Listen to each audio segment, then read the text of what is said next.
500 seeds. ஆனால் 70,000 பேர் apply பண்ணியிருந்தாங்க all over India and foreign கண்ட்ரீஸ்லேருந்து.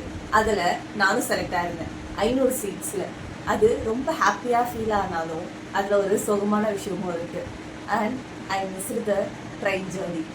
என்னடான்னு பார்த்தீங்கன்னா, இதுதான் ஜனத்ரீல் Yatra, 15 days of entrepreneur journey all over India ஃபுல்லாக வந்து ட்ராவல் பண்ணுற மாதிரி. அண்ட் 500 ஆண்டர்பிரினர்ஸ் அண்ட் தென் மென்டர்ஷிப்பும் வந்து கிடைக்கும்.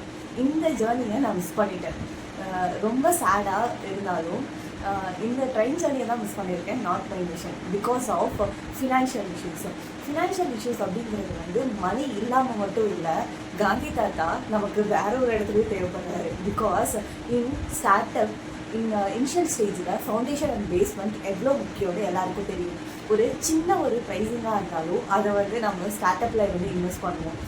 அந்த மாதிரி தான் இந்த டைம் எனக்கு சீட் வந்து கிடைச்சது மட்டும் இல்லாமல் எனக்கு லெவல் 4 ஸ்காலர்ஷிப்பும் அவைலாக இருந்துச்சு.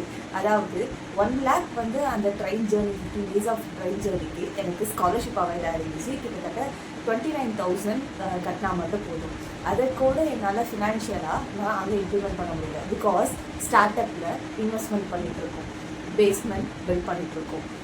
இந்த மாதிரி 0 to 1 ஜேர்னியை நீங்களும் கேட்கணும்னு ஆசையாக இருந்துச்சுன்னா நம்ம சேனலை அப்படியே சப்ஸ்கிரைப் பண்ணிக்கோங்க and join with my journey. By.